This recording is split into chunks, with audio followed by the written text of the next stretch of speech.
देखिए, आने वाले समय में बैंक निफ्टी और निफ्टी में किस तरीके का मोमेंटम हो सकता है और हमें कौन से लेवल पे बेस्ट ट्रेडिंग अपॉर्चुनिटी मिल सकता है और उसके पीछे का कंप्लीट लॉजिक क्या है।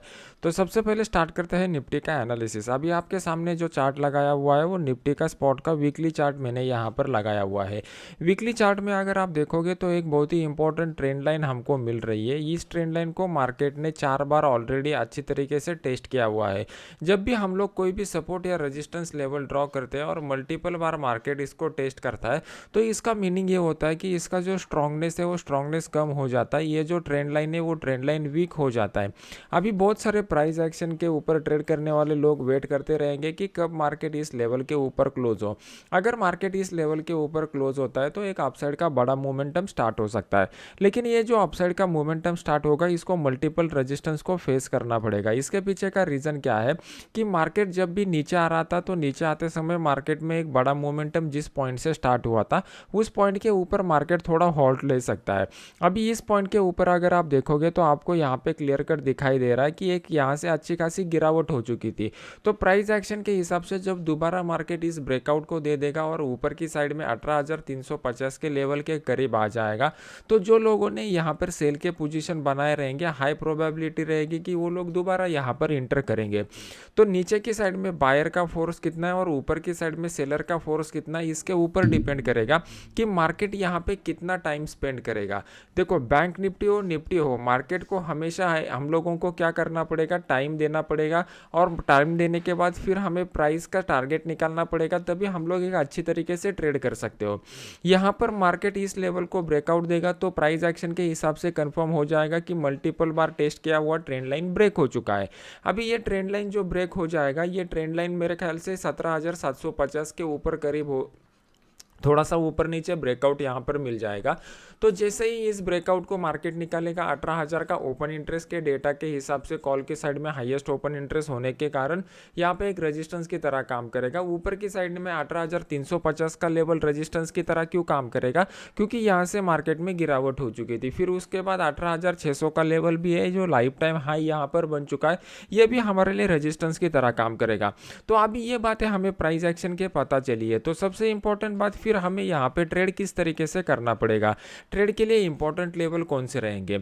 अभी यहाँ पे हम लोगों को एक बात सीखनी पड़ेगी कि मार्केट जो है अभी वो ब्रेकआउट देने के लेवल के करीब है। तो ये ब्रेकआउट में हम लोग कब तक मार्केट में बने रह सकते हैं, जब तक मार्केट इस ट्रेंड लाइन के ऊपर रहेगा तब तक हम लोगों के लिए बेस्ट ट्रेडिंग अपॉर्चुनिटी रहेगा। मार्केट में सबसे स्ट्रॉन्ग मोमेंटम कब आएगा, जब मार्केट और थोड़ा टाइम यहाँ पे स्पेंड करेगा और इस पॉइंट के करीब, ये जो अपेक्स पॉइंट है इस पॉइंट के करीब आने के बाद अगर मार्केट ब्रेकआउट देगा तो एक बड़ा क्विक मोमेंटम होगा। अगर इसी फ्लो में आने वाले हफ्ते में ब्रेकआउट देता है तो मार्केट यहाँ पे रुकने की ज़्यादा प्रोबेबिलिटी रहती है। मैं बहुत सारे वीडियोस में आपको बताता हूँ कि आप लोग सिर्फ और सिर्फ क्या करते हो, वाई एक्सिस के ऊपर का एनालिसिस करते हो प्राइस का, एक्स एक्सिस के ऊपर जो होता है टाइम उसका आप एनालिसिस नहीं करते। इसका एनालिसिस करना सीख जाओ, आपका एक्यूरेसी बढ़ जाएगा। अभी मार्केट जो है मार्केट एक फ्लो में चल रहा है, इसी फ्लो में अगर मार्केट यहाँ पर ब्रेकआउट देता है तो मार्केट में क्या हो जाएगा, कम समय में एक ज़्यादा प्राइस का मोमेंटम हो जाएगा। लेकिन अगर मार्केट क्या करेगा, मार्केट यहाँ पे थोड़ा टाइम स्पेंड करेगा इसी जोन में, तो उसकी वजह से क्या हो जाएगा, जो वीक ट्रेडर है वीक ट्रेडर यहाँ पे सेल के भी पोजीशन इनिशिएट कर देंगे और majority of the week trader का स्टॉप लॉस जो रहेगा वो इस हाई के इस लेवल के ऊपर का रहेगा। तो जैसे ही मार्केट यहाँ पे ज़्यादा टाइम स्पेंड करेगा और फिर उसके बाद इसको अपसाइड की तरफ ब्रेक करेगा, तो यहाँ पे जितने भी लोगों ने सेल के पोजीशन क्रिएट रहेंगे बनाए रहेंगे वो सब लोग यहाँ पर ट्रैप होना चालू हो जाएगा और क्विक मोमेंटम आ जाएगा। तो प्राइस के साथ साथ हम लोगों ने क्या कर लिया, टाइम का भी एनालिसिस कर लिया। तो टाइम के एनालिसिस के हिसाब से क्विक मोमेंटम के लिए हमें यहाँ पे मार्केट ज़्यादा टाइम के लिए सस्टेन होना इंपॉर्टेंट है। अगर यहाँ पे सस्टेन नहीं होता है और डायरेक्टली ब्रेकआउट देता है तो कम क्वांटिटी के साथ आपको काम करना पड़ेगा।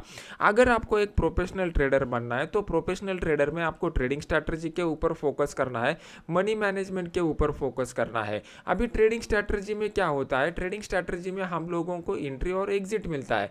मनी मैनेजमेंट में ज़्यादातर हम लोगों को ये पता चलता है कि क्वांटिटी कितना लेना है, और फिर रिस्क मैनेजमेंट में हम लोगों को ये पता चलता है कि पर ट्रेड के ऊपर कितना रिस्क लेना है। अगर ये जो है ये डायरेक्टली ब्रेकआउट देगा तो मैं कम क्वांटिटी के साथ यहाँ पर ट्रेड करना प्रेफर करूँगा। अगर ये रुकने के बाद यहाँ पर फिर ब्रेकआउट देगा तो मैं बड़े क्वांटिटी के साथ ट्रेड करना प्रेफर करूँगा, क्योंकि मुझे पता है कि यहाँ से क्विक मोमेंटम आ सकता है, जो ऑप्शन बायर के लिए सबसे इंपॉर्टेंट रहता है। अगर यहाँ पर मार्केट जो है वो मार्केट इसी मोमेंटम को फ्लो को कंटिन्यू रखता है तो यहाँ पर आने के बाद फिर नेक्स्ट वाला डिसीजन हम लोगों को लेना पड़ेगा कि क्या करना पड़ेगा। अभी देख लेते हैं कि डेली चार्ट के ऊपर किस तरीके का सिनेरियो बन रहा है। अभी आपके सामने मैंने डेली का चार्ट लगाया हुआ है।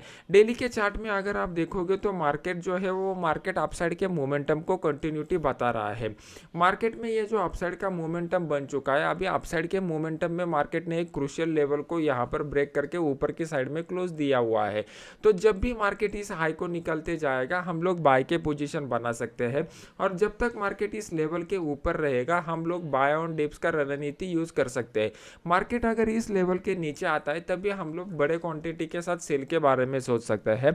इंट्राडे में हमें सेलिंग का अपॉर्चुनिटी मिल सकता है, लेकिन जब भी डेली चार्ट के ऊपर हम लोगों को स्ट्रॉन्ग अप ट्रेंड बताता है तो इंट्राडे में हमें कम क्वांटिटी के साथ ट्रेड करना पड़ेगा।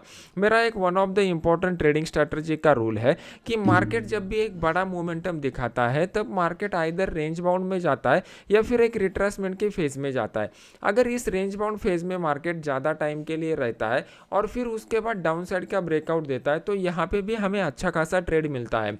मैंने आपको प्राइस एक्शन के हिसाब से कुछ बेसिक कंसेप्ट सिखाए हुए हैं। इस बेसिक कंसेप्ट को अगर आप फॉलो करते जाओगे तो भी आपको अच्छा खासा बेनिफिट हो जाएगा।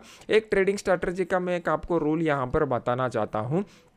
मार्केट को एक बड़ा मोमेंटम दिखाने दीजिए और बड़े मोमेंटम के बाद मार्केट को प्रोलॉन्ग अपना यहाँ पर जो है वो रेंज बाउंड मोमेंटम दिखाने दीजिए, और जब यूरोपियन मार्केट ओपन हो जाएगा उसके बाद ये इस रेंज को आइदर साइड की तरफ ब्रेक करने दीजिए। मतलब ऊपर की साइड की तरफ भी ब्रेक करता है तो भी चलेगा, नीचे की साइड की तरफ ब्रेक करता है तो भी चलेगा। तो उसकी वजह से क्या हो जाएगा, यहाँ पे मार्केट में एक बड़ा फॉल हम लोगों को देखने को मिल सकता है। अभी ये जो ट्रेडिंग स्ट्रैटेजी मैंने आपको बताया हुआ है उसको आप टेस्ट करके देखिए। जब मैंने आपको बताया हुआ था कि मैं टाइम का भी एनालिसिस करता हूं, तो टाइम के एनालिसिस में जनरली क्या होता है, 9:15 बजे के बाद अगर 10 बजे तक देखोगे तो आप एक अच्छा खासा मोमेंटम का पीरियड मार्केट में रहता है। फिर उसके बाद 10 बजे के बाद क्या होता है, जब तक मार्केट 12:30-1 बजे तक यूरोप ओपन नहीं होता तब तक मार्केट ज़्यादातर टाइम रेंज बाउंड मोमेंटम में रहता है, और 12:30-1:30 बजे के बाद मार्केट में फिर से एक बार ट्रेंडी मोमेंटम स्टार्ट होता है जो 3:30 बजे तक रहता है। तो आप लोगों को चेक करके देखना पड़ेगा कि आपने आज तक कितने ट्रेड कौन से जोन में किए हैं। आपको पता चलेगा कि ऑप्शन बाइंग अगर आप करते हो तो सुबह का 1 घंटा और फिर 1:30 बजे के बाद का टाइम, यहाँ पे बहुत बढ़िया अपॉर्चुनिटी हम लोगों को मिलता है और यहाँ पे सबसे ज़्यादा प्रॉफिट होता है। तो बस इसी के साथ आपको आपका ट्रेडिंग स्ट्रैटेजी को, ट्रेडिंग स्टाइल को मैच करना पड़ेगा। अगर ये कंसेप्ट और सीखने हैं तो इस दिवाली वीकेंड के ऊपर हम लोग और इसके ऊपर कर सकते हैं, या फिर एक लाइव सेशन के लिए भी जा सकते हैं।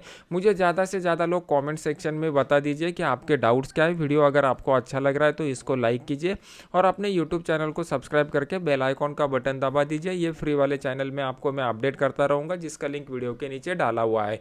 मिलते हैं नेक्स्ट एजुकेशनल वीडियो में। Thank you very much.